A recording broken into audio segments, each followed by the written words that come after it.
Welcome back to Corner Cafe. This is the weekly special. Special. We're talking about something that really needs to be addressed. Here we go. Kirk. Here we It go. really, really does. And I know Nicole agrees with me, and I'm sure Alicia would too. Here we go. Masculinity in our society is being attacked big time. And so, gosh, you know, us ladies, and I prefer... I'm attracted to more masculine. I think there's different levels of ladies and who they're attracted to, but my particular bent is I really like masculine. But we're finding it attacked, and I think men just don't know what to do about this, and they're afraid to be their masculine selves. Yeah. Well, one of the things that I kind of do as a hobby, I do a little series with a buddy of mine called Mad Men of Masculinity on Facebook, and we just talk about guy stuff. Right. Not really from any perspective. I incorporate my faith into the discussion, but I wouldn't call it a faith-based discussion. Right. It's more masculinity-based discussions and just topics. And it is, you know, it is just a unique time. It's just, you know, I don't believe in the phrase toxic masculinity because I think if it's toxic, it's not masculinity. Right. I think that's an oxymoron. I think there could be unhealthy or broken masculinity. But yeah, in terms of, you know, what that looks like for a guy in our culture today, you know, I think there have been a series of, well, maybe even over history, just an arc of broken and unhealthy masculinity that's kind of given masculinity a bad name, you know. And so, you know, and a lot of, quite honestly, a lot of guys today were raised by women. So we don't even really know what masculinity looks like. We don't know what it's like, what it means to be a man, or what it means to be a father, what it means to be a husband, what it means to be a boyfriend, all those kinds of things, what it means to be a man. Right. And so a lot of us are just trying to figure this thing out without any sort of baseline. And so, yeah, and things are upside down. I think, this is my opinion, I think generally speaking, men have become more feminized, and generally speaking, I think women have become more masculine. Yeah. And I think we're a little bit upside down in those kind of ways. And, right. And so it's a tough time. Absolutely. And I agree with that 100%. And, you know, women, like for myself, I don't want to be masculinized, or if I said that correctly. Right. But sometimes we feel like we have to. Because no one's going to rescue us. I kind of still believe in the desire of every lady to be like the Cinderella story, right? Yeah. Or be rescued. Yeah. There's something there that seems to be evident in the heart of a woman that's a little bit different than a man. And of course, the man, I think, also has the heart to rescue, in a sense, in a healthy way, or be masculine, you know, show up for the woman, right? I think we have that ability to. I don't know if a lot of men have the heart to, quite honestly. If I were just honest with my opinion and my experience, professionally, personally, all that kind of stuff, anecdotally, I think, I think now the beautiful gift that women have is the ability to kind of fill space, or to fill in where need be. And so I think a lot of women, you know, are strong, but don't want to always have to be strong. Right. And I think, you know, I think you all have been put in the position where you're almost doing it out of necessity because it's not there. Right. And so, you know, and so therein lies the rub of, okay, guys, you know, what do we do? But so here's the flip side of that, speaking to ladies. As men, and I do see this shift changing, I do see a lot of men kind of moving back into those spaces, or having the desire to move back into those spaces. Good. Yeah. But here's the rub, though, ladies. As we do, you have to move to the side. Right. You have to allow good advice. us. You have to get out of that seat. You have to hand over the reins. You have to get out of the driver's seat and into the passenger seat, and allow us to open some doors for you. Yeah. Allow us to be that thing that you, and I'm speaking generally, obviously, collectively, but allow us to be those things that you want us to be.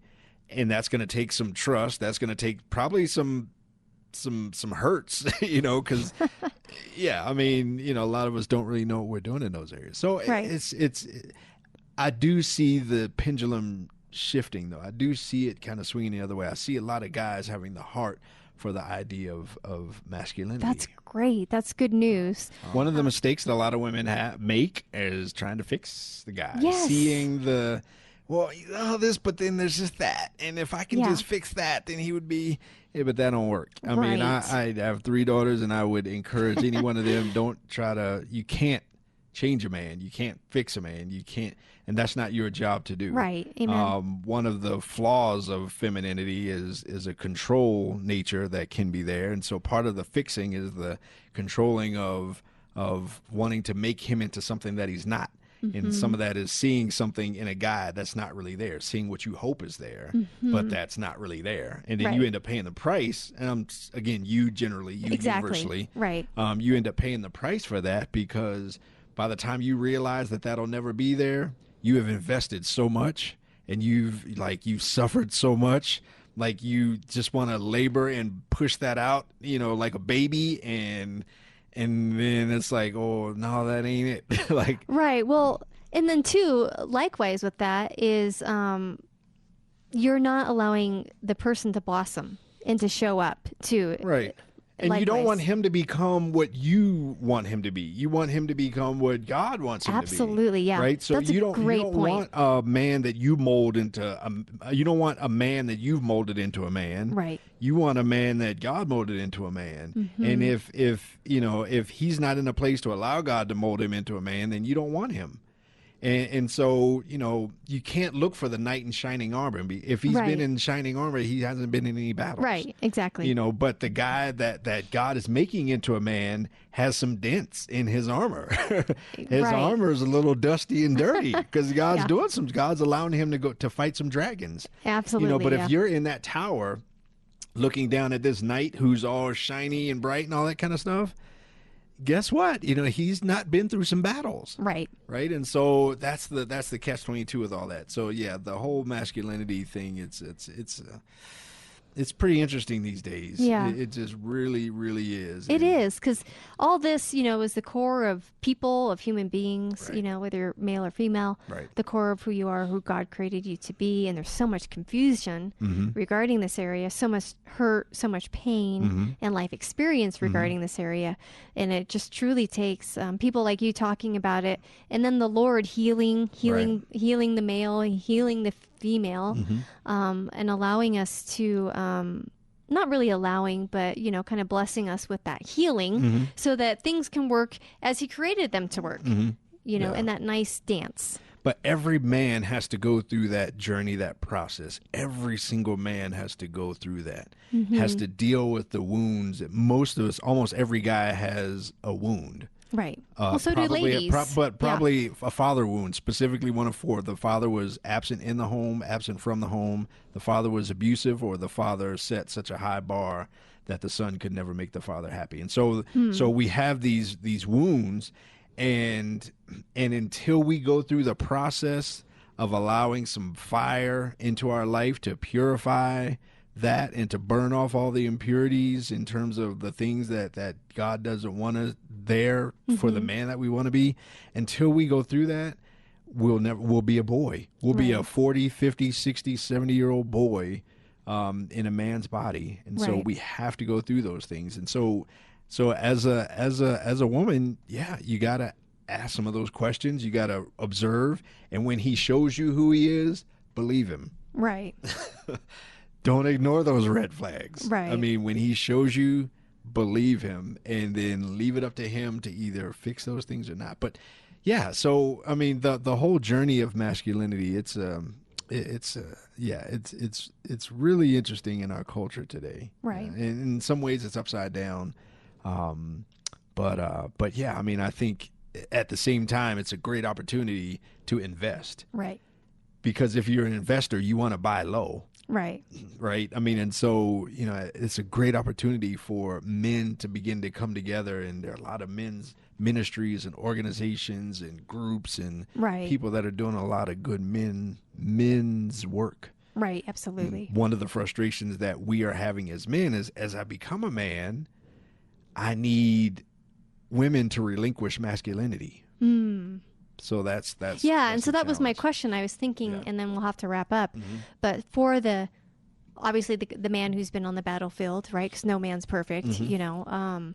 So for the lady, for the man who's been on the battlefield and he's not perfect, she gets that. But how does she let him, you know, I don't know, get grounded and in who he is and obviously not do the rescue part. It just, you know, this probably is another show topic, but just, you know, to kind of wrap up the conversation for a lady who's listening and say, okay, yeah, I have someone in mind, the guy that is in my life.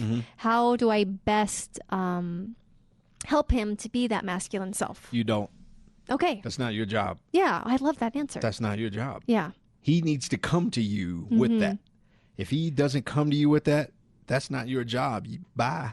Okay. Bye, boy, bye. Right. I mean, it's come back to me when okay. Come back to me when you're ready. But that's not her job to help him with that. So I would say and a masculine man would resent that anyways if she was trying to do that. Absolutely. Yeah. Absolutely. So yeah, I mean. So don't even ponder that. Let it go. Yeah. And then if he's meant to be, he's meant to be, and he'll show up with his masculine self, basically. Otherwise, if he doesn't show up ready, he's not the one. Yeah. Nobody likes to eat half-cooked eggs, right? So that's like saying, well, what if somebody puts some runny eggs on your plate? How do you help that? You don't. You send it back to the kitchen and say, you know, you bring me back some cooked eggs. Right. And so, yeah, that's not your job. Yeah. Masculinity can never come from femininity, so it's never your job to help him become something. Right. You send him or if there is something you could do, send him somewhere where he can go get that and come back to you ready. Right. Okay. Some good advice by Kirk M. Samuels right there.